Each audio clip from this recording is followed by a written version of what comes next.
You're listening to the Kingdom Project Podcast.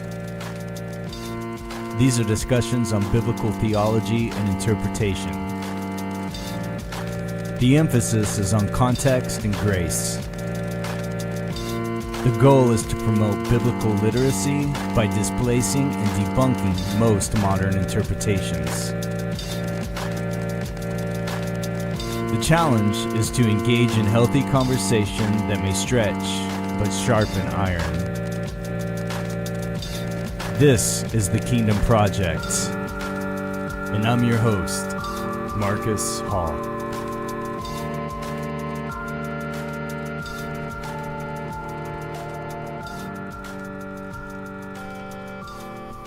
Hey everybody, what's going on? Welcome to a new episode. Thanks for tuning in, downloading, streaming, subscribing, liking, sharing, and all that good stuff. Hope you're doing well. All right.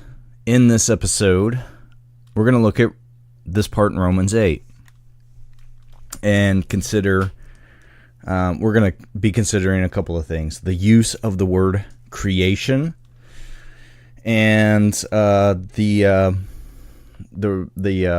revealing of the children or the sons of God. Okay, so here's why. All my how should I even say it? I just brain farted. I'm always saying audience relevance, right? So my focus on audience relevance, the original audience, who wrote this, what were they going through, what is the context, it comes into play. And so talking to a couple of people about the view that I hold on eschatology and all of that, whether it's totally fulfilled or not, if there's anything left, people keep saying the same thing. Well, I'm still waiting though for the, when Jesus returns, redeems the earth. Okay. Which is a place where I was at for a while as well in considering my transition in eschatological beliefs. So, was like, well, I don't really think, now I don't see that in Scripture that much. Started to think about it, and I was like, oh, it's Romans 8. Starting in verse 18. We'll get there in a minute, but it's 18 through 23. So, I was like, here we go. Here's one of those things, right? And in considering this, you have to consider the context and the immediate, the surrounding, and the whole general context of the whole letter of Romans there as well. And I started to read it, and I started to think about it, and was like, I don't know if this is the earth in which it's talking about, the whole creation, right? And when it says the whole creation has been groaning, that's what we're going to consider. And we're going to be reading some notes from a guy named Tony Denton. So it's not all my words here, but I've listened extensively to several teachings and lessons on both the past and the future tense of this, that this is a transition period, just like in Hebrews. All right, well, much like the whole 40 years from the cross to 70 AD, and then also that this is the future, this is end. It is an eschatological text. The question is it future for us, or was it future for them? And I think it was future for them. Now, if you have a Bible, the heading that's been put there by men, okay, the headings are not inspired.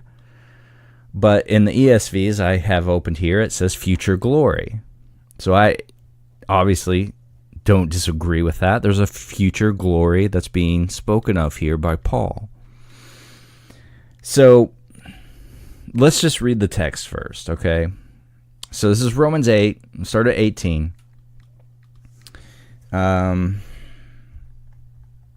18, probably, we'll go Yeah, well, it's 23, maybe 24. We'll see. He says, "For I consider that the sufferings of this present time," all right, so this is Paul writing in the first century. "I consider that the sufferings of this present time are not worth comparing with the glory that is to be revealed to us."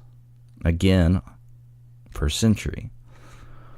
"For the creation waits with eager longing for the revealing of the sons of God. For the creation was subjected to futility, not willingly, but because of him who subjected it, in hope that the creation itself will be set free from its bondage to corruption and obtain the freedom of the glory of the children of God." Obtain, okay, there's a creation that will be set free from its bondage to corruption and obtain the freedom of the glory of the children of God. So there's children of God, it seems, there, right? Okay, so for we know that the whole creation has been groaning together in the pains of childbirth until now, and not only the creation, but we ourselves who have the first fruits of the Spirit groan inwardly as we wait eagerly for adoption as sons, the redemption of our bodies. For in this hope we are saved. Now hope that is seen is not hope. For who hopes for what he sees? But if we hope for what we do not see, we wait for it with patience. Okay, so commentaries. I have two Bibles open here. I'm going to read the commentaries. And it says creation is personified in this verse, in the following verses, in order to emphasize the wonder of the future glory of God's sons, who are believers, who have the right of inheritance of all that God has in store for them. And it says, when Adam sinned, the created world was also subjected to futility. One thinks of the thorns and thistles that were to accompany work in Genesis 3, the pain in childbirth for women, and the repeated refrain that all is vanity in Ecclesiastes. The original creation, Genesis 1 and 2, did not have these things. And on the last day, it also will be transformed and freed from the effects of sin and will instantly become far more beautiful, productive, and easy to live in than one can ever imagine. Well, what's the last day? So this is futurist commentary. The last day would be the very last day of the world, and there is no last day of the world. So there I'm like, okay. And then it says again, creation is personified, showing that it also longs for the day when the salvation that has already begun in God's children will be completed. God's people also groan and long for the completion of his saving work. So the tension is seen here between the already and not yet in Paul's theology. Christians already have the first fruits of the Spirit, but they still await the day of their final adoption when their bodies are fully redeemed and they are raised from the dead. I see that. I don't have a problem with that there in my views. So their adoption has already occurred in a legal sense, which was mentioned in verse 15. We didn't read. And they already enjoy many of its privileges. But here, Paul uses adoption to refer to the yet greater privilege of receiving perfect resurrection bodies. I'm not sure about that, though. Okay, so let's read another one. Another commentary. Okay, so creation, personification of all created beings and things, and it waits with intense expectation of the revealing of the sons of God. So this is full disclosure of the new, transformed existence in heaven. So here it's saying it's heaven and not a new earth. All right, so, and then again, a reference to Genesis 3 and God's curse on the ground. But it says him, Adam, because of Adam's sin, the creation also came under God's judgment. Nothing in creation has since been able to fulfill its God-given purposes. And then in 21, it says, when freedom from the law of sin and death reaches its glorious consummation, creation itself will experience a new beginning. And it gives you some cross-references here in Psalms 102, which I'll bring up later in this use of the word creation. And so it says creation is now trapped in the endless cycle of deterioration leading to death. So Paul focuses on the indescribable glory that awaits believers, and for creation's yearning to be free from the change and death in its current state. And with the mention of pains of childbirth, this is implying that there will be an end to the anguish. And as the first fruits of the harvest indicate, more is to come, so the Holy Spirit and his work guarantee future blessing. And the groan, as Christians have this grown inwardly, and that says, see what I just read. And then adoption, it says Christians have this status now, verse 15, and yet do not have it in its fullness, in verse 19. And then the redemption of our bodies is transformation of our bodies in the resurrection. I don't have a problem with the transformation of our bodies, or being receiving a spiritual physical body, or whatever it is. I don't know. But my question is, was the world under the curse? Did God curse the entire creation, or was the curse on man? And to me, it seems that the curse was on man. And the reason why I say that is because he says, you'll be cursed. And he mentions the ground. He does. But you have to remember, he's in the garden, and then he puts him outside of the garden.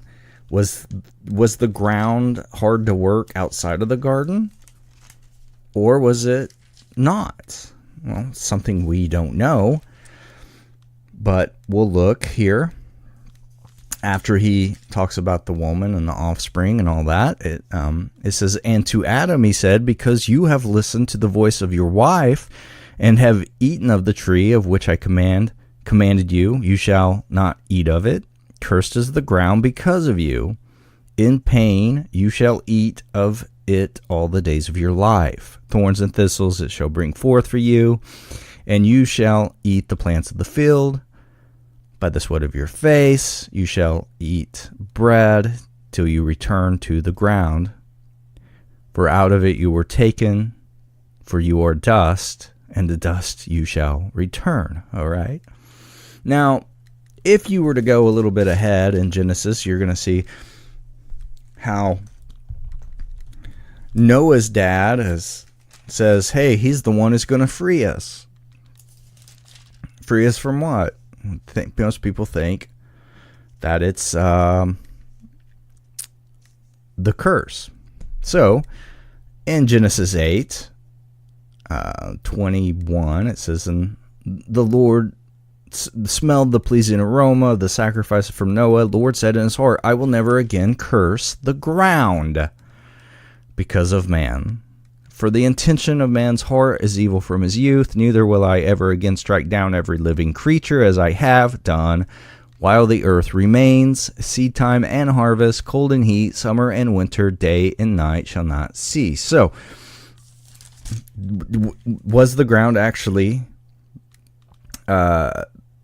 cursed, and does that curse stay? And then he's simply saying, I will never curse the ground again. Answer, I don't have these answers. I'm just sharing what I go through, okay? So, but here's what I think. And a lot of people are even my friends, they think these things. We don't see the world, the actual creation cursed, okay? We see mankind being cursed, all right? The man had to work and toil. He was just going to cultivate in the garden. Outside, he has to work the ground. women would have had no pain at childbirth in the garden. But outside, they're going to have birth pangs, all right?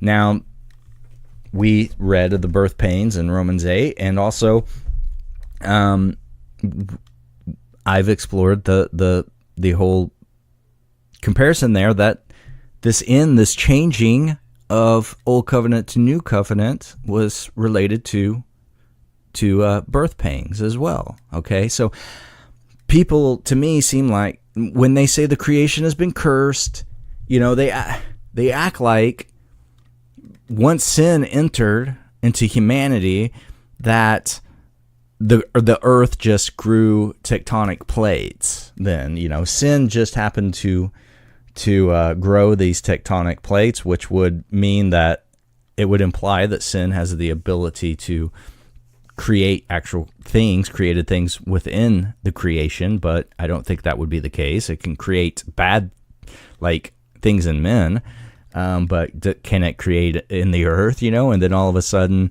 lions were, they were, vegetarians, and then began to eat other animals. But the word lion in Hebrew means violent, or violence. So perhaps, if Adam named the creatures, maybe he saw how the lion was acting, and that's what he named him lion for, because this was an animal that was violent. People don't want to try to think that there were animals that were killing each other, and so it was after the fall that some animals decided to eat other animals, and they grew fangs and big claws. The earth just started to decide then that it would have earthquakes and volcanoes would go off and things like that. I think it's just the way in which God created the world for it to take care of itself. We know from earthquakes, there's pressure building up, and all these things have to shift, so these plates move, and that makes the earthquake. Same with volcanoes, pressure, and all this type of stuff. The earth is built like the human body, in which it knows how to act and react when it's going through things. The human body has ways of fighting and attacking viruses or infections, or as soon as you get cut, what happens? The blood's going to start to coagulate and all that, God made the bodies this way. So, I don't think the world, like as in trees and plants and animals were cursed, but the curse was on man that he was now going to have to work. And women are now going to have pain and all this with childbirth, okay? So, lengthy intro on that, but have to lay some groundwork. I don't think that's the case. So, with that in mind, let's go back up real fast and read 15 through 17, okay, in Romans 8. It says, For you did not receive the spirit of slavery to fall back into fear, but you have received the spirit of adoption as sons, by whom we cry, Abba, Father. The Spirit himself bears witness with our spirit that we are children of God. And if children, then heirs, heirs of God and fellow heirs with Christ, provided we suffer with him in order that we may also be glorified with him. Okay, so Paul, who the people Paul's writing to here, they had received the spirit of adoption in opposition to the spirit of bondage. This spirit was their assurance that they, as joint heirs with God's Son, were chosen by the Lord to be snatched out of the bondage of fearful slaves and into this liberty of beloved children. Okay, the children of God. Now, if you want to cross-reference this, you can look up. I'm not going to go through all these verses because there's a lot, and I'm going to try to make it simplistic. But I'll give you the other verses, okay? 2 Timothy 1:7. Romans 8:38 and 39, and Galatians 4:1 through 7. Okay, so why were they suffering at this time if they had received the spirit of adoption as children, in contrast to the spirit of the bondage as slaves, right? Because this entire section in Romans 8 is teaching that they were in the midst of a period of transition or transformation. They had yet to receive the fullness of their inheritance, and their suffering was part of this new covenant probation stipulation, if you will, for the eternal inheritance, something in which they were actually to be overjoyed, since verse 18 says, it was beyond compare. So when Paul wrote, every letter he wrote, if it's not directly geared toward encouraging the suffering, there's a percentage of it devoted to reassurance of the light at the end of what is happening, as being something which would far be better, far outshine any afflictions that they were enduring at that current time. He wrote a lot about this to those in Philippi. They were encouraged to do as he was doing, and rejoice in distress, for to do to the reward of it all. Right? He spoke of their suffering for Christ as being an honor. Okay, so now let's go to 24 through 30 and read that little section. Okay, for in this hope we are saved. Now hope that is seen is not hope. For who hopes for what he sees? But if we hope for what we do not see, we wait for it with patience. Likewise, the Spirit helps us in our weakness.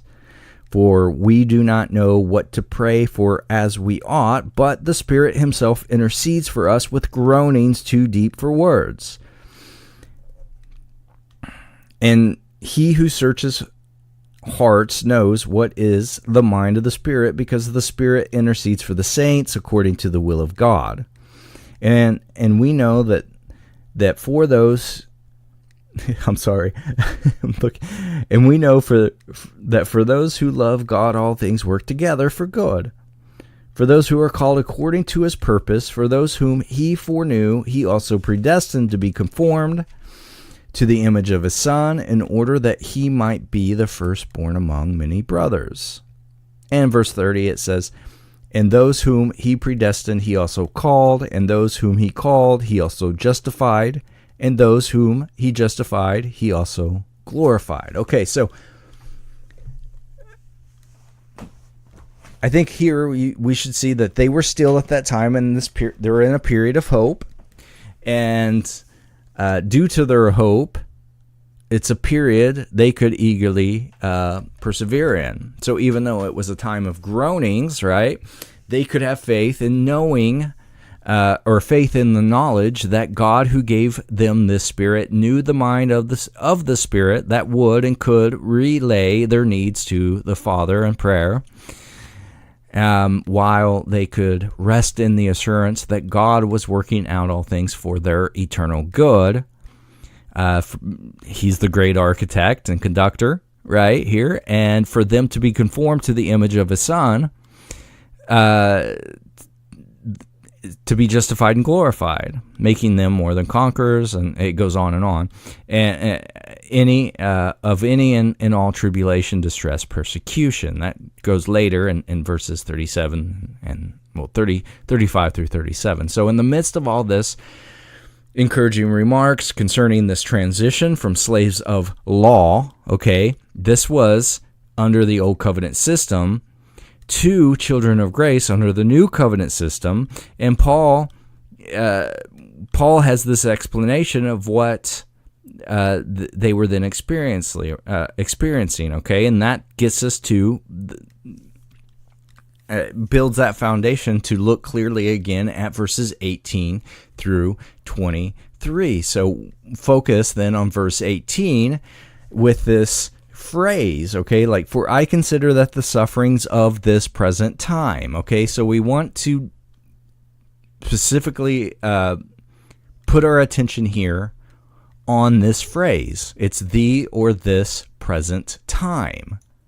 Remember, audience relevance, time statements, time references, all that type of stuff that's going on in Scripture, okay? So the original word for the present could be translated as the current or the now, okay? So it refers to the generation in which Paul was writing to and living in 2,000 years ago, okay? So there's two Greek words for time. There's chronos, and that refers to time in its general ordinary sense. And then there's a kairos, and it refers to something that's much more specific, okay? Chronos is the interval at which something is done. Kairos is the time suitable for the action. All right, so chronos can be kairos, but kairos is not chronos. All right, kairos is the appropriateness of what is done occurring, the chrono. Now, the English word time is kairos, so the specific term referring to the set and proper time. The time that was proper for the fulfillment of prophecy is set by God. Okay, so another interlinear translation of the Greek reads, the now appointed time, and the phrase, the now, emphasizes the appointed time, as if to say in translation, the appointed time which is now. Okay, referring only to the sufferings of a specific era or age, not the sufferings of all saints from Adam all the way up to us today.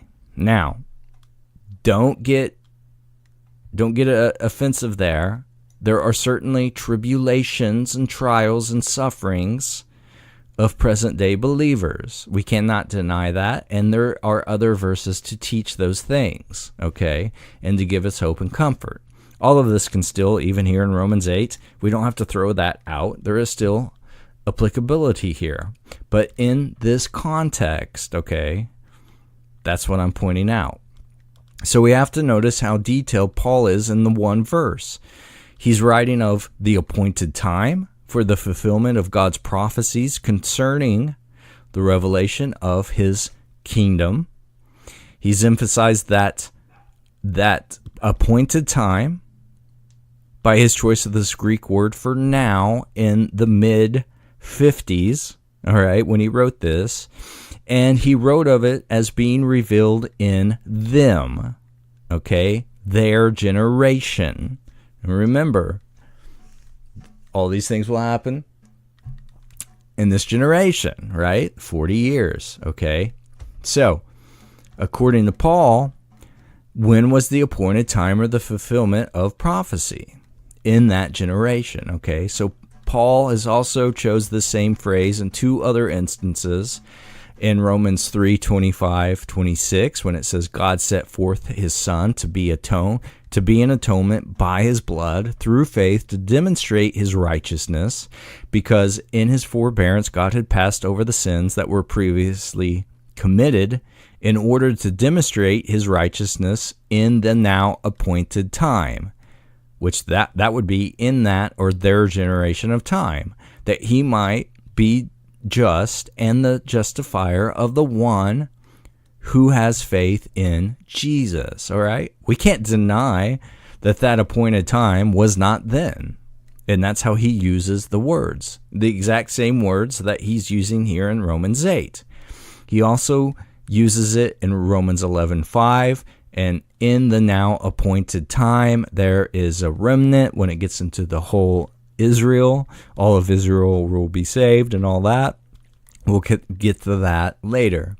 So another thing then of interest concerning the phrase the present time in the initial portion here of verse 18 is that it's in contrast to the last portion of the verse, the time when God's glory would be revealed to them. Okay, so what was meant by the glory to be revealed in them. Paul goes on in verse 21 to write of the glorious liberty of the children of God, into which they would be delivered. Okay, now this is an action in their future. They were already God's children in one sense, in verse 16, but the completion of his work related to the process of their becoming his legally forever established, glorified children was yet to be accomplished. And then in verse 23, Paul referred to this glorification as the adoption or the redemption of their body. Okay, so how far into the future of these people would this glorification transpire? And that's when you have to say, by the language that Paul is using here, it should start to become obvious that it was obviously expected by him to occur within their lifetime, especially the use of the Greek term mello that he chose in verse 18. About to. I probably need to do an episode on the use of mello in the New Testament. All right, the glory which is about to be revealed in us. All right. I'm not going to say every lexicon, but so many use the phrase about to, either as their definition or within their definition, all right? Most say that mello refers to what is about to be. It's on the point of occurring or immediately impending, all right? About to 81% of the time.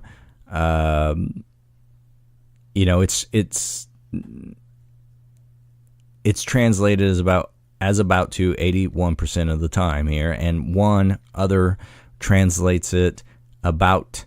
It says it's about to in every single case it's used in the New Testament. Okay, so verse 18 paraphrased says, "I consider that the sufferings of the appointed time now aren't worthy to be compared with the glory which is about to be revealed in us." All right. I'm going to go a little bit more, and then I'll probably slice this up and do 2 episodes. Okay, but let us then go to 19 and focus on this word creation or creature, because it's interchangeable, depending, okay? So, again, like the word mellow, there are numerous interpretations of this word. I'll leave it up to you to dig up all that if you'd like, and there's some bizarre ones out there that support misguided presuppositions and all that, but and that's usually in reference to the entirety of our existence, okay? Plants, animals, humans, even the very plant itself with its grounds and its waters, okay? Okay, so how can it be interpreted? Like, there's people who preach against taking a passage figuratively when it can be understood literally, and then they force the passage to be figurative.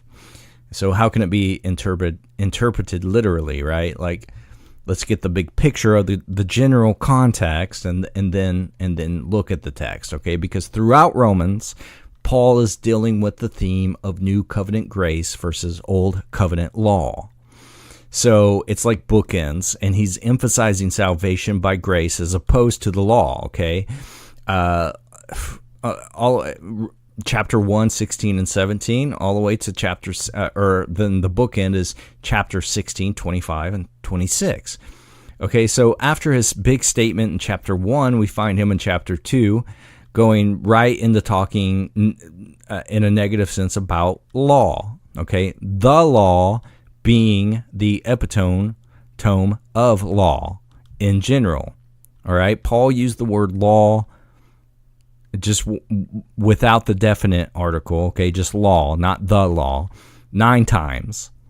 And the definite article is 61 times, and so that comes to a total of 70 times in 7.5 chapters, okay, from the beginning of Romans up to our text that we're looking at. And then he wrote of the positive things, only of grace, in contrast, or a contradistinction to law could provide. Okay, salvation, justification, righteousness, around the exact same number of times, 70. All right, so at least up from 1 to chapter 8, we see not only a difference between what the covenants offered them, but also their transitional struggle of leaving behind an old mode of life for a new mode of life. And this was spoken of as living according to or by the flesh, okay, this carnal way of thinking, which is brought up 20 times in the first 7.5 chapters, versus living by or according to the Spirit, a godly way of thinking, which is emphasized 30 times in the first 7.5 chapters, okay? So, by the time Paul gets to chapter 8, he had the minds of his readers hungering for his solution to his rhetorical question in 7:24, "O wretched man that am I, or that I am, like who or what will deliver me from this body of death?" Okay? So we'll continue to consider this 18 through 23 in chapter 8, is that he's answering the problem of their groanings for them. Okay? So what's the creation that's being spoken of here? And I believe it's God's own creation of his old covenant law system with its people Israel. Okay, however, in this context, one could be convinced, like Tony, that Paul had special reference to the faithful, the Christian Jews that are leaving the old covenant, okay? His continuous remnant from one generation to the next, finally ending with the one in which Paul lived in, the one that he's mentioning in Romans 11:5, the real Israel, okay? So he's primarily focused on the sufferings of God's true people, those who have always been of faith from the beginning to the end, okay? Adam and Abel, Adam and Abel all the way up to his time, okay? So, and when he starts his contrast between the first Adam to the last Adam, who is about to come for them in Romans 5:14. So, that's where we're going at here, okay? So, 4 passages that speak about national Israel as being the people that God created, which was a set apart or set aside people for himself. We go to Isaiah 43, 1 and 7, Psalm 100, verse 3, and many others. Okay, Psalms 102, 18, where David prophesied of God's new people who were yet to be created. Then later in the New Testament, speaking of those who accepted Jesus as the Messiah, as being his created, chosen, and set aside people, in Ephesians 2:10, 2:15, and 4:24. And following that, we find in Hebrews chapter 9:11 saying that Christ came as high priest of the good things about to come, with the greater and more perfect tabernacle, not made with hands, that is, not of this creation. What creation? Right? This creation, the creation of all things related to national Israel, and her old tabernacle or temple service of the context in this chapter. Now, consider Hebrews 9 relative to Romans 8. And I'll end here and start a second episode, a part 2, okay? So just as Hebrews 9 tells us about how that present time, still standing creation, which was the temple with its zealots, was facing its doom in the about to arrive perfect tabernacle at the time of Reformation, Romans 8 tells us about how that present time, groaning and eagerly expectant creation was facing its about to arrive redemption. Okay? This is Hebrews 9. You read that, verses 8 and 9, 10 and 11. Okay? And then Hebrews 8, 18, 22, 23, 19, 20. All of it. Just read Hebrews 9, compare it to Romans 8. Okay? That seems to have too many parallels to deny this position. Okay? Now, we'll end there, and then we'll come back and we will focus then on the revealing of the children or sons of God.